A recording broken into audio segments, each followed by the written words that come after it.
This, from the murderers of the princes in the Tower, is all we have of one of the cruelest deeds of the Middle Ages.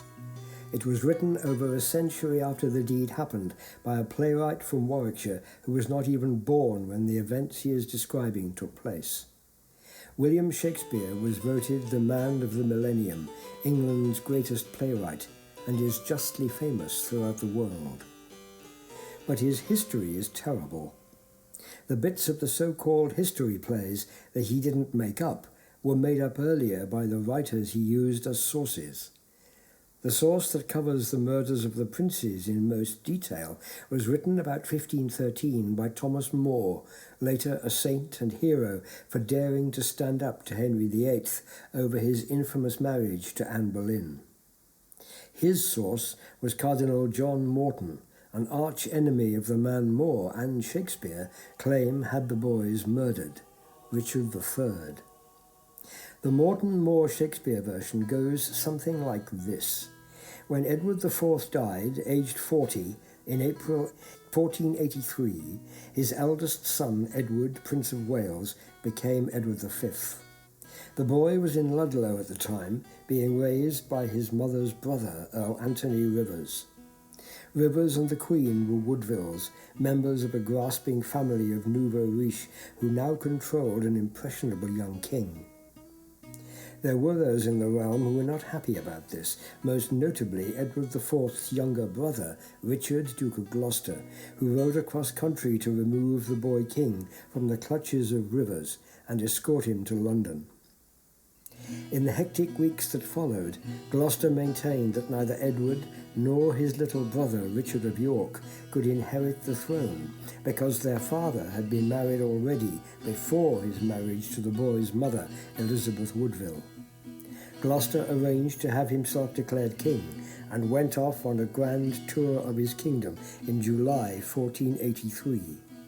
The boys were imprisoned in the Tower of London.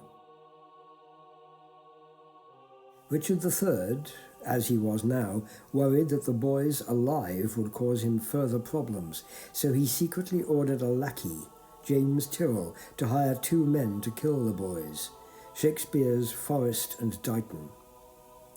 After August 1483, the boys were never seen again, and, according to Morton and More, though not Shakespeare, who leaves the question open, their bodies were buried at the foot of some stairs in the White Tower, the Tower of London's keep. Guilt haunted Richard for the rest of his life, and his opponents allied themselves with Henry Tudor, the Earl of Richmond, who landed at Milford Haven in Wales and defeated the child killer Richard at Bosworth in Leicestershire in August 1485. There, for 500 years, the story has stayed. Despite the best efforts of generations of revisionist historians, Richard remains the world's archetypal wicked uncle and one of the most maligned kings in history. It is more than time to set the record straight, and to do that, we have to go back to the summer of 1483. This was a bloody time in English history after 30 years of intermittent civil war in which the noble families of York and Lancaster had slaughtered each other to contend for the throne of England. The most serious crime in the realm was treason, which barely gets a mention today, and life, even of children, was cheap. After Richard of Gloucester had brought the young King Edward to London on the 4th of June, he placed him for safekeeping in the Tower. The place did not have the sinister reputation that it has now. The Tudor dynasty was responsible for that, with numerous beheadings and officially sanctioned torture. Edward was probably placed in very comfortable accommodation in the Wakefield Tower, today called the Bloody Tower, part of the long-demolished royal apartments. The boy's mother, Queen Elizabeth, had her other son, Richard of York, with her in sanctuary at Westminster Abbey, but she was persuaded by Richard of Gloucester to let the 9-year-old join his big brother in the Tower. Now, as plans for the coronation were going ahead, there was a bombshell. Robert Stillington, the Bishop of Bath and Wells, announced that he had presided over an earlier wedding of the prince's dead father, Edward IV, to Lady Eleanor Butler, who had died in 1468. Edward's marriage to Elizabeth Woodville had occurred 4 years before that, so that not only was the marriage bigamous, but the Woodville children were illegitimate. Richard of Gloucester believed this. So did an assembly of the Lords and Commons. Accordingly, Richard became king on the 6th of July. In that month, and the first week or so of August, the princes were seen in the sunshine, playing in the gardens of the Wakefield Tower with their bows and arrows.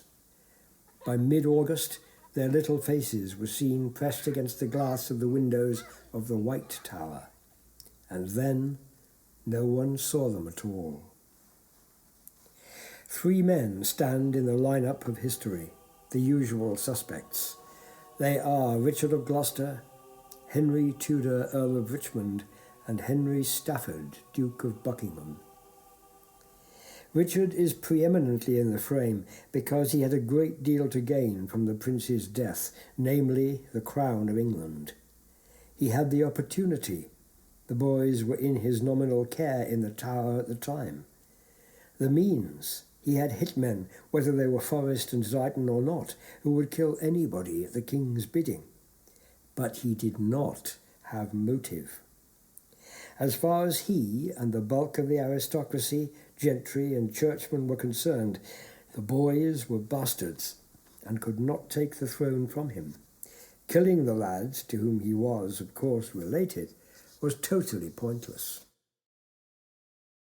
What if the princes were still alive in the Tower in September 1485? It seems highly unlikely, as there are no sightings of them, but if they were, one man who would have been hugely embarrassed by their existence was the new king, the first Tudor, Henry VII. Both boys had a stronger claim to the throne than Henry, who had illegitimacy on both sides of his family and whose claim was notoriously weak. Once king, and in London, he had the same opportunity and means that Richard had, and he had a motive. The princes were genuinely a threat to him because he himself had just reversed the bastardy of Edward IV's children to enable him to marry the prince's sister, Elizabeth of York. Without her, he would never have had the support he needed to take and keep the throne. The problem with this is that at various times during his reign, pretenders claiming to be either Edward or Richard popped up, and Henry went to a great deal of expense and trouble to crush them. If he knew the boys were dead, would he have done this so vigorously? Henry Stafford was a rather shadowy member of the aristocracy before he threw in his lot with his cousin of Gloucester in the clash with the Woodvilles in the spring-summer of 1483. He was constable of the Tower with direct access to the boys and stayed behind in London in July while Richard and Queen Anne went off on their royal progress. Opportunity and means were there for him too, but again, as with Richard, the problem lies with motive. No one thought of Buckingham as king material, and it seems a very tortuous route to the crown to have the boys killed while Richard was actually on the throne. By October 1483, Buckingham had quarrelled with the king. Shakespeare implies it is because he cannot stomach Richard's plan to have the princes murdered, and the subsequent rebellion ended in abject failure and Buckingham's execution in the square at Salisbury. For 500 years, everyone has assumed that the murders were political. But what if that is not the case? What if they were killed for another reason entirely? Not what they represented, but who they were. Fast forward to another summer, 1501. At Ludlow, where Edward, Prince of Wales, had been brought up, another Prince of Wales, Arthur, the eldest son of Henry VII, died at the age of 16. For centuries, it has been assumed that Arthur died of a virus prevalent at the time and known as the sweating sickness or the English sweat. except that the symptoms, as described by his doctors, do not fit that disease. And when we look more closely, we discover that one of those doctors was John Argentine. And John Argentine was one of the last people to see the princes in the tower alive. Until 1934, the academic world had never heard of John Argentine. In that year, Professor C.A.J. Armstrong, an Oxford historian, discovered an obscure Latin text in the library of Lille. It was the occupation of the throne of England by Richard III, written by Dominic Mancini, an Italian spy working for the Bishop of Vienne in France. Mancini was in London in the summer of 1483, routinely reporting on events in the English capital. The only source he actually names is Argentine, Edward V's doctor. The man had studied medicine at the University of Padua and spoke fluent Italian. In his first translation, Armstrong misread the Argentine surname for Argentorum, Silvertown, a reference to Strasbourg, that led historians in the wrong direction. In fact, the Argentines were French, coming over to England with the army of William the Conqueror in 1066.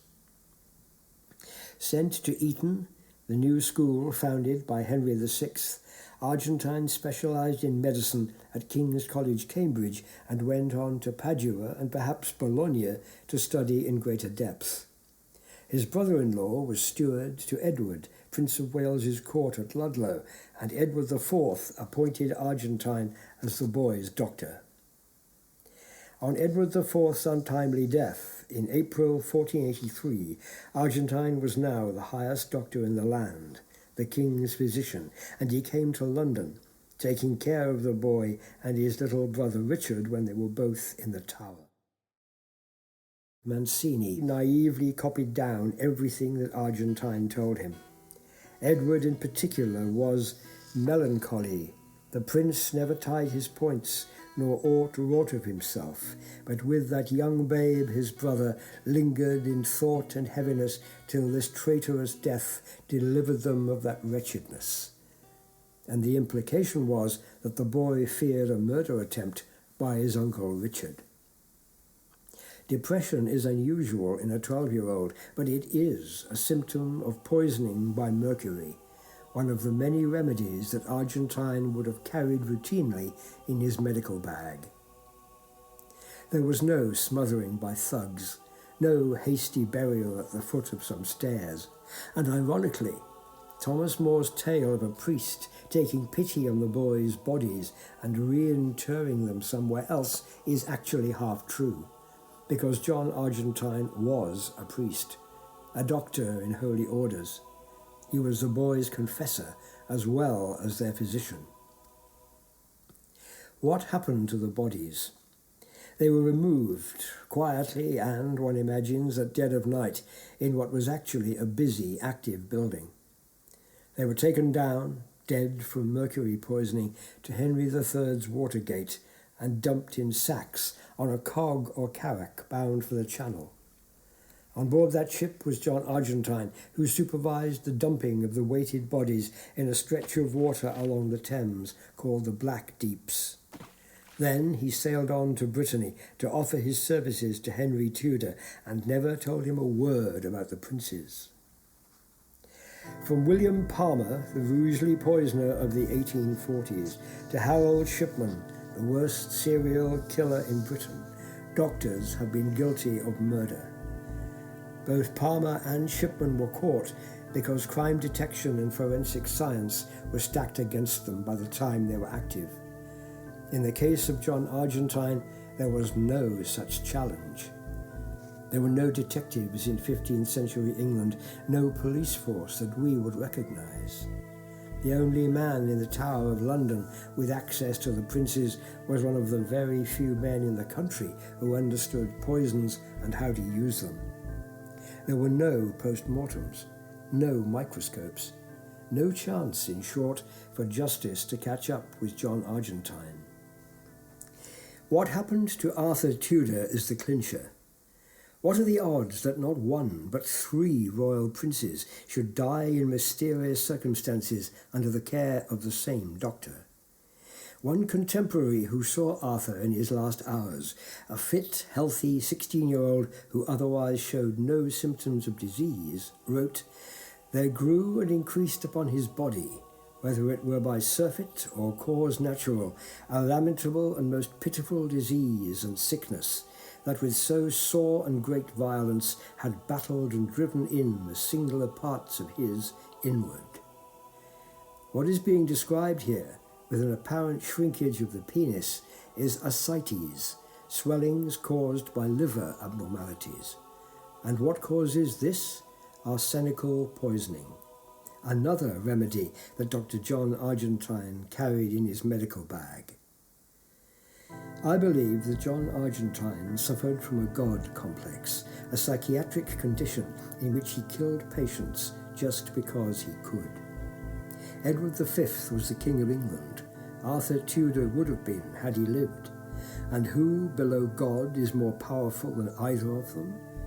The man with the power of life and death over them, the narcissist who plays God in his profession every day. Shortly after Arthur's death, John Argentine went on to become Provost of King's College, Cambridge. You can see his tomb there today. He outlived his last famous victim by 6 years. Can I prove that Dr. Argentine killed the princes in the Tower and the prince at Ludlow? Of course not. 500 years makes these the coldest of cold cases. But no one can prove that Richard III is guilty either, or Henry Tudor, or Harry Buckingham. In a very different way from any of them, Argentine had everything to gain from the boys' deaths. It made him, just for a little while, the most powerful man in his own twisted world. He was John Argentine, Provost of Kings and Killer of Princes.